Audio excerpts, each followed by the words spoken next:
I'd like to talk the next 25 minutes about cyber-physical risk. I'm actually going to raise the bar a little bit by talking about semi-quantitative physical risk. That is the area between, on the one hand, the quantitative risk heaven and the qualitative risk stuff. It's the conflict zone just in between.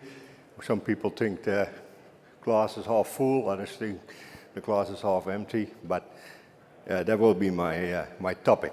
Let's go to the first slide.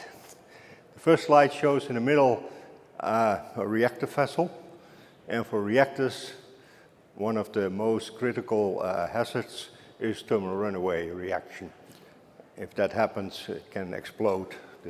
The reactor can rupture, the reactor can, toxic vapors can escape. Well, what is the first message in this slide? First of all, you see this reactor vessel.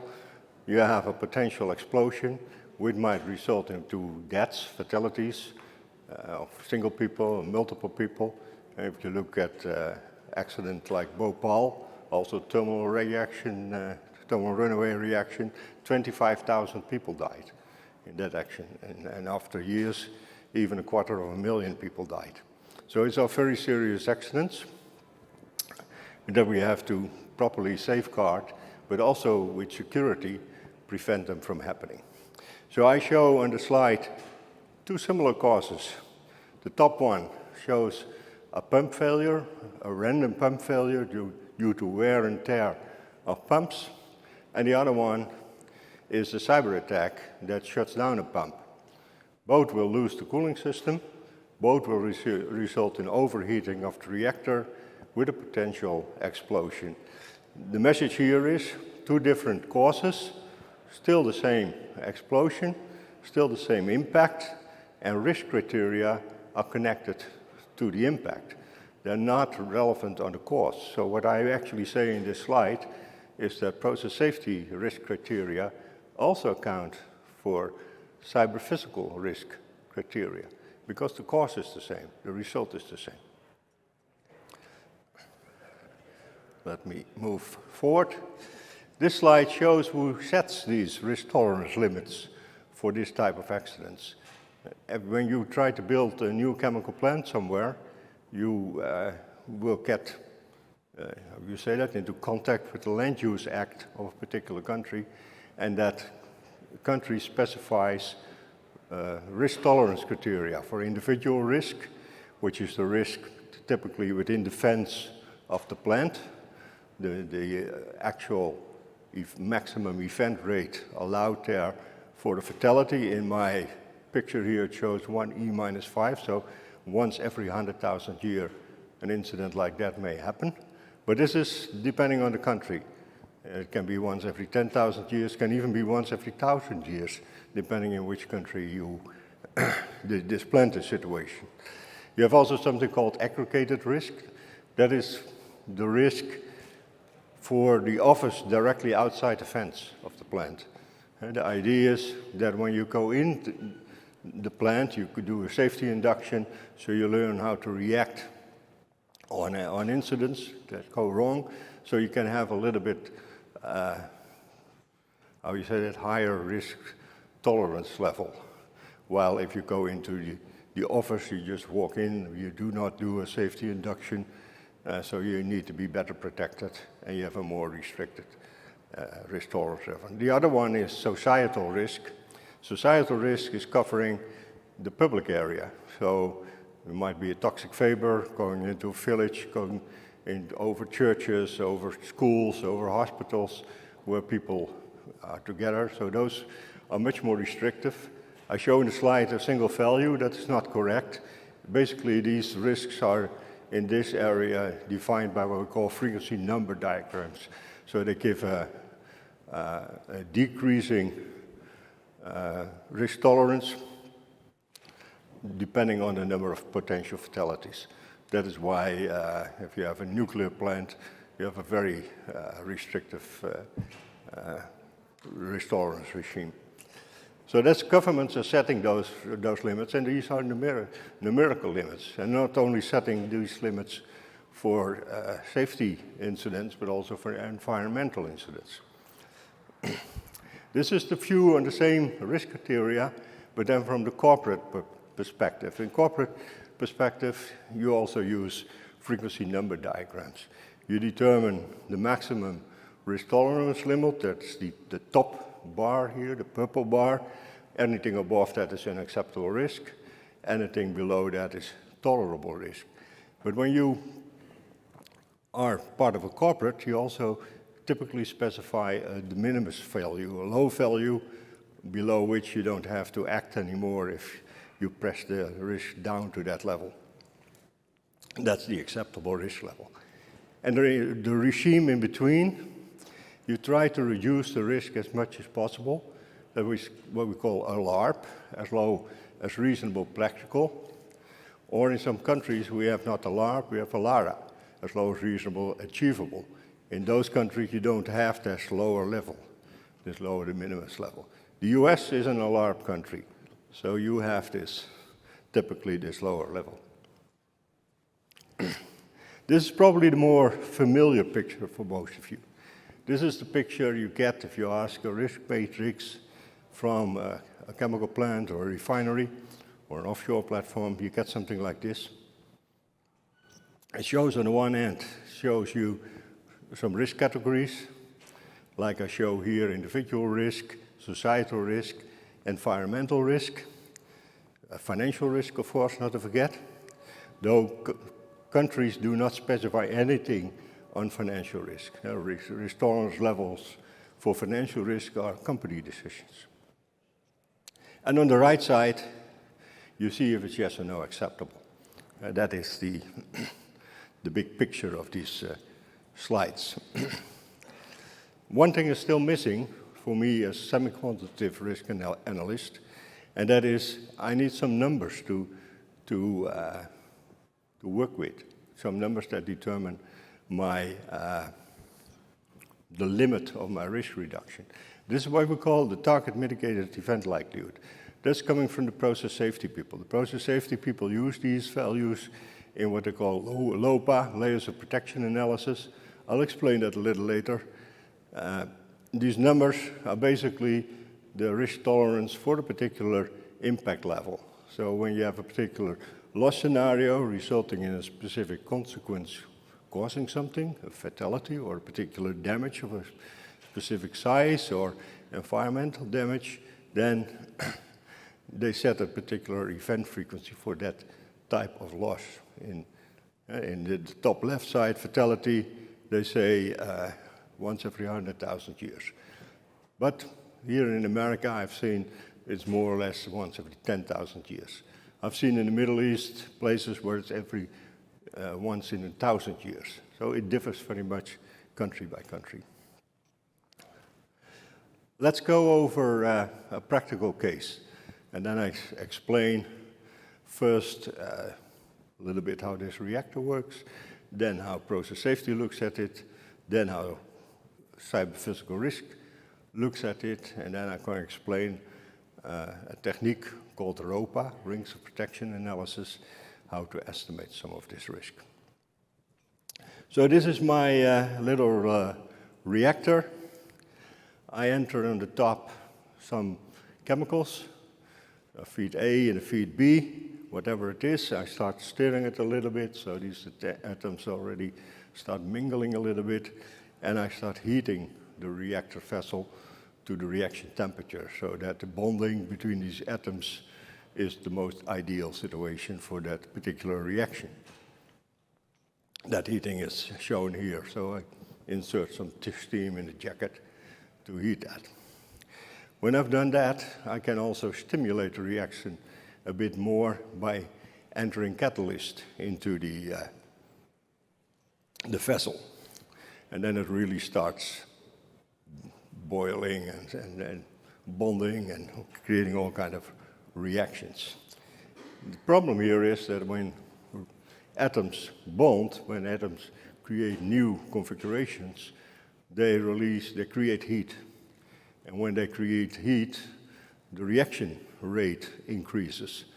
And when the reaction rate increases, you create more heat. So it becomes kind of a circling process that you have to manage. And to manage it, we need to cool it. So we need to try to keep it stable on one temperature. I showed that a little bit in the right top of this slide, where you have a ball on this peak, and through heating and cooling, we're trying to keep the ball on the top.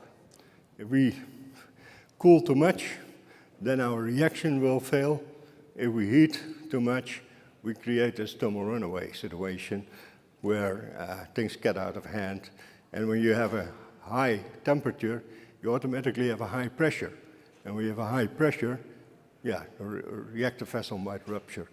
And it's even so, I show that a little bit in the right bottom screen, is that chemicals with a high reaction temperature also have a very high speed of increasing this reaction rate. And there are chemicals that actually triple their temperature in a matter of minutes. So from a few hundred degrees to 400 or 500 degrees is very much possible for some chemicals. So this is a dangerous situation we need to create safeguards for, we need to create cybersecurity for. Let's look first at the process safety side. So what can I do? I have an operator. So operator intervention is always a good thing. Operators get an alarm. They try to increase the cooling. They also have some possibilities to manually shut down the reaction. That's what we call the inhibitor. It's kind of injecting a specific fluid in the chemical that kills this reaction process. That is shown here in an automatic version where we have an emergency shutdown system triggering that. So if a particular pressure gets too high, a particular temperature gets too high, at that point in time, the emergency shutdown system will open this inhibitor vessel, and there will be some pressure behind it, of course, to kill the reaction. There's a third one I have as a possibility. In this case, is a rupture disk, or it could have a pressure relief valve doing that. This is a mechanical device, so it breaks open at a specific pressure. And when it breaks open, it doesn't close anymore. Pressure relief valve would probably close again, but rupture disk doesn't close.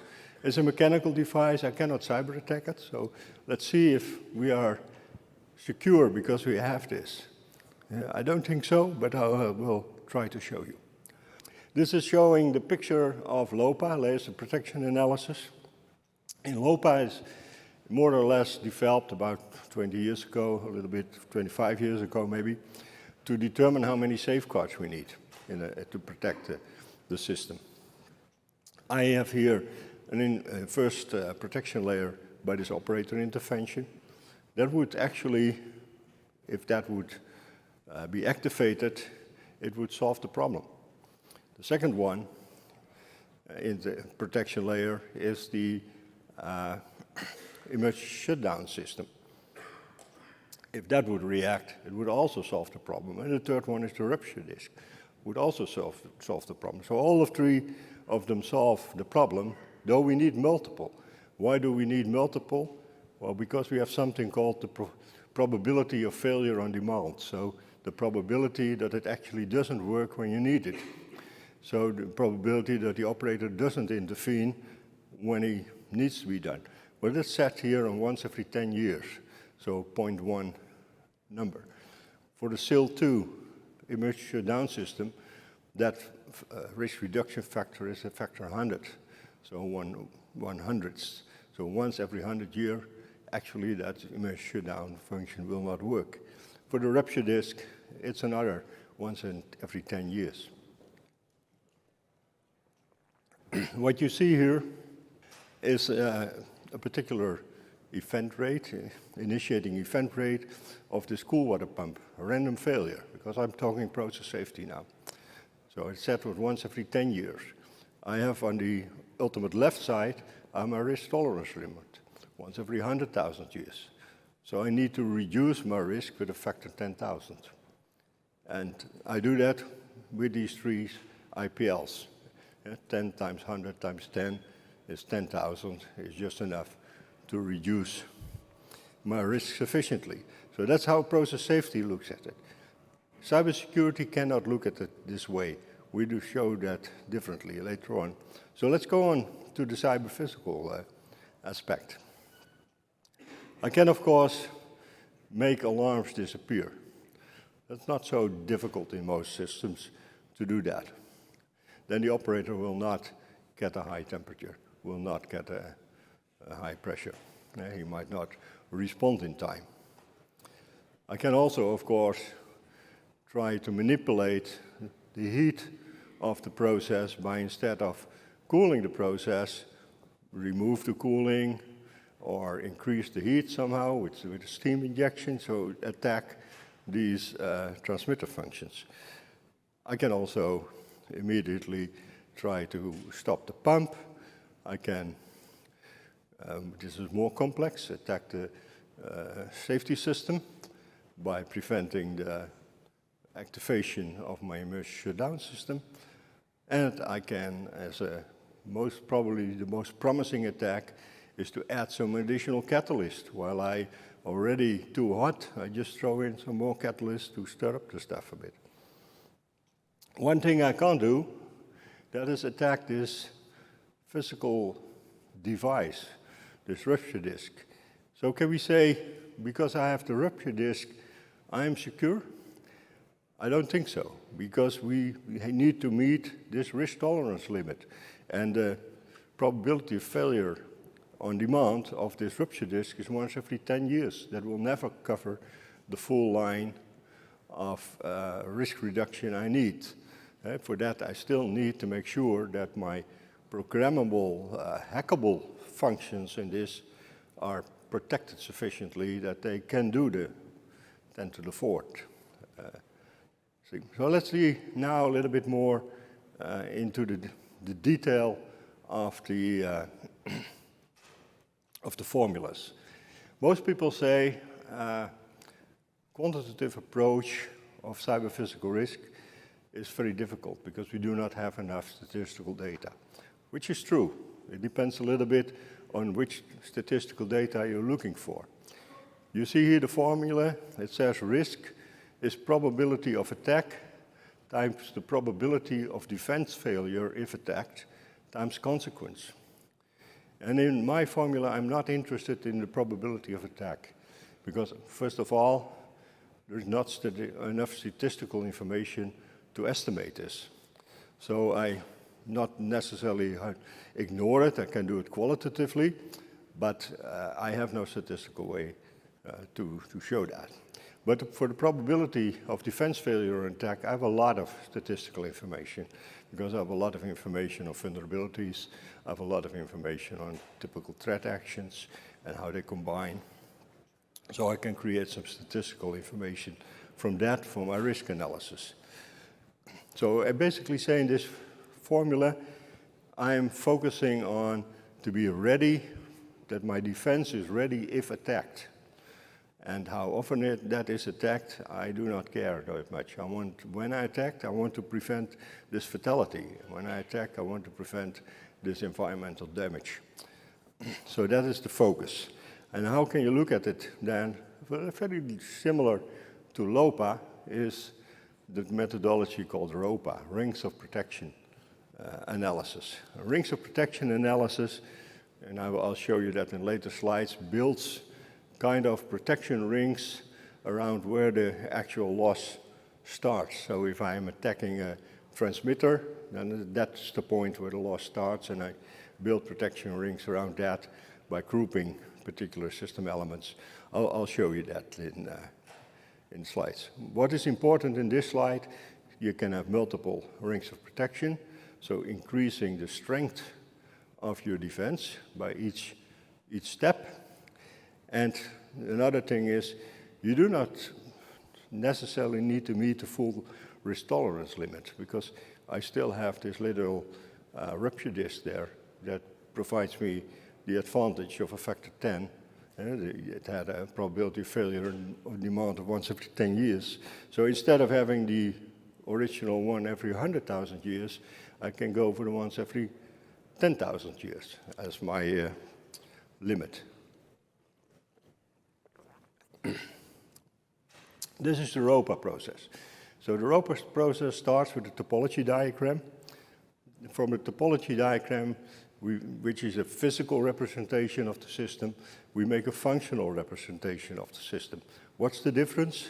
Well, in a physical representation, you might have one engineer station.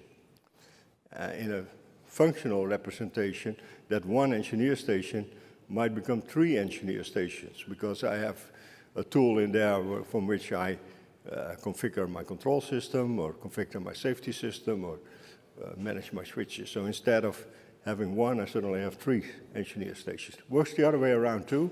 If I have 10 operator stations, well, why should I be interested in all 10 operator stations? I can just reduce it maybe to 1 or 2.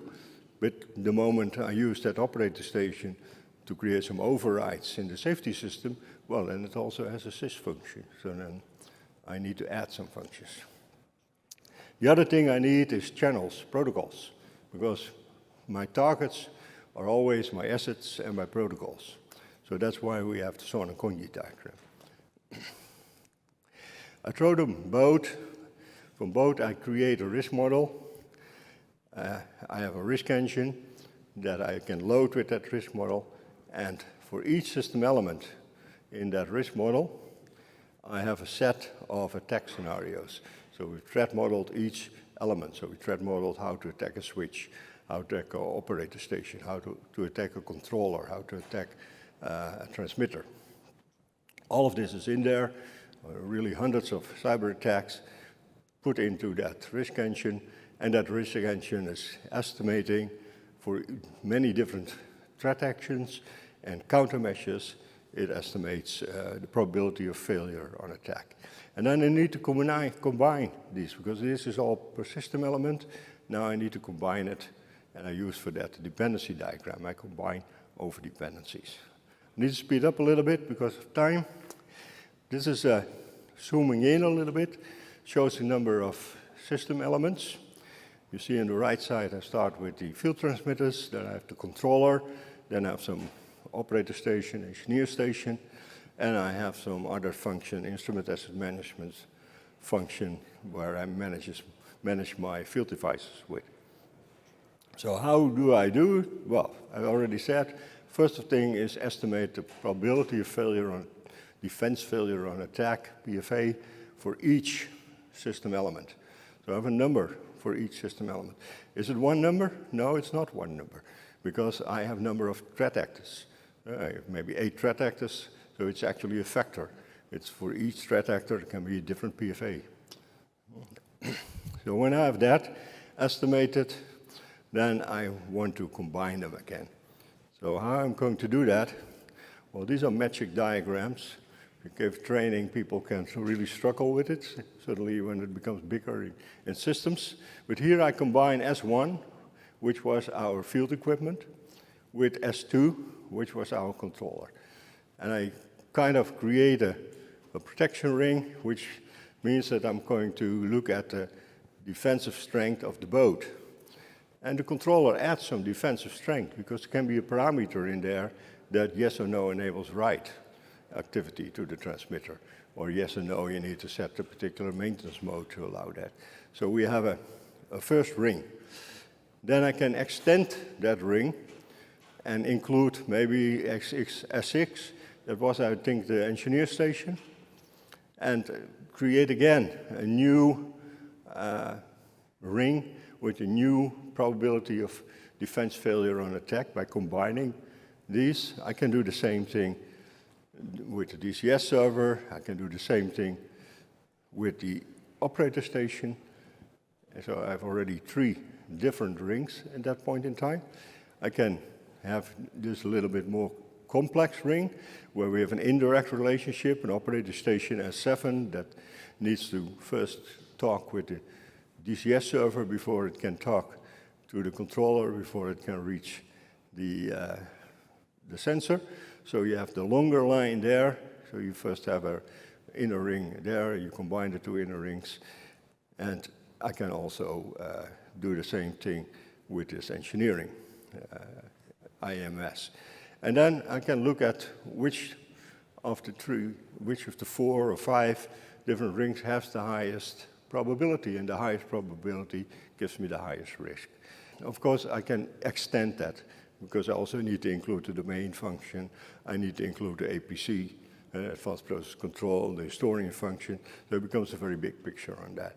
Here is a kind of a summary again. I built my risk model, I have my cyber attack scenarios, I have my loss scenarios, I have connected those loss scenarios to the targets I want to attack. So, okay, to create this loss scenario, I need to attack the operator station, I need to attack maybe the controller, and we need to attack the transmitter. All of those are in that model, and I get my PFAs from the risk engine, then I combine it again with ROPA, and then I can actually look at risk from 2 angles. I can look at risk from the angle of the installation, so I can ask myself, okay, I have terminal runaway possibilities. What can cause that? Which cyber attacks can cause it? Which threats can cause it? Which equipment play a role in this? Which functions, I should say, basically. I can even ask for which threat actors might cause that. And I can look at the other way. If I attack this device, what can I do in the control, in the installation environment? So I can have a look at different ways looking at risk with this methodology. And we use this methodology since 8 years. We've developed tooling for it that makes life a little bit more easy. And this is kind of the overall scenario. So I'm ready with my slides. So if there are any questions, I believe there are some microphones on the side where you can ask your question. Please speak loud for me, because I'm kind of a little bit old, deaf guy. So your use of what I assume is Markov models and Markov chains, and I know with the FAIR ontology, there are Monte Carlo simulations and those sorts of things. Are there tools that you have built or you use that are combining those probability and mathematical models? At which? I'm sorry? What you were saying before the combining? So you were showing the probability chains, the Markov chains, I think they probably are. And then there's also statistical models that fit behind the FAIR ontology, like Monte Carlo simulations. Are there tools that you have identified that actually do all that for you? Because there's a lot of math there. No, we have developed a tool like that ourselves. Okay. At Honeywell, we use for the risk estimation, for determining the probability of failure or attack. We use the methodology of FAIR, factor analysis, information risk. And for the combining everything, we use ROPA, a technique developed about 15 years ago. Initially for the IT world, there it actually failed.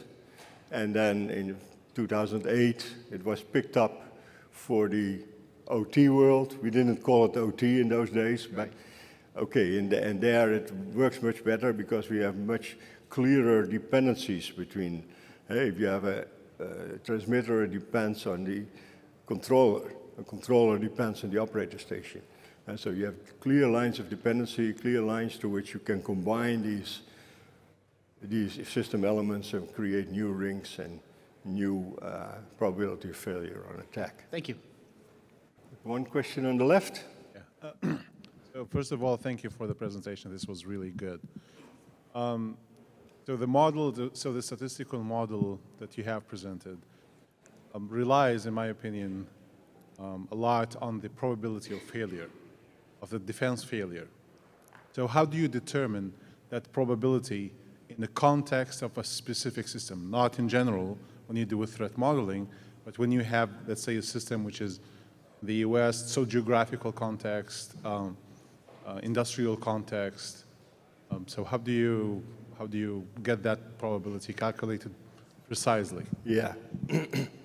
Well, that's always a good question when you talk in a semi-quantitative environment, because part of the data comes from statistical information, part is subject matter expertise, and you might say over the years you learn to tune that and come to results that are acceptable. We are very often challenged when we have greenfield projects, build new chemical plants.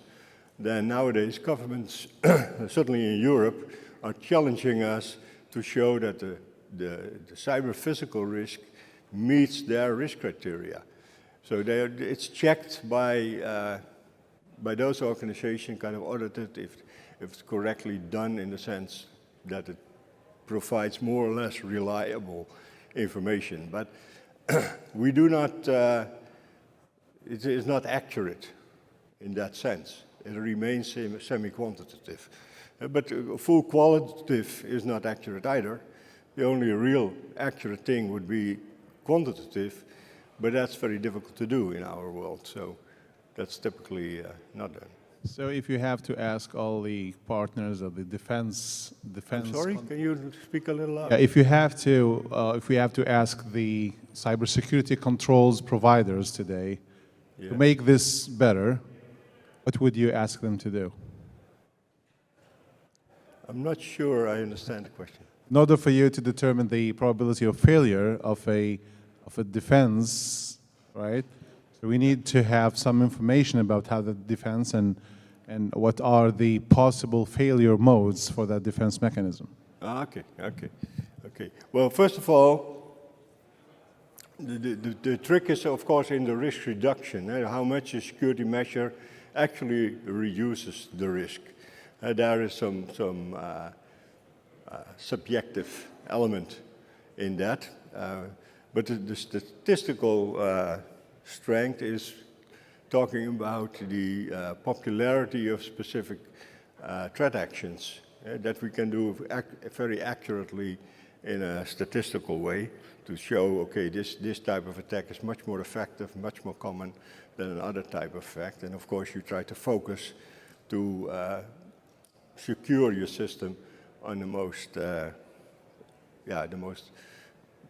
common type of attack. That is, and a clever threat actor will, of course, focus on the least common type of attack in the hope that you can bypass your defense. That's always the fight you have.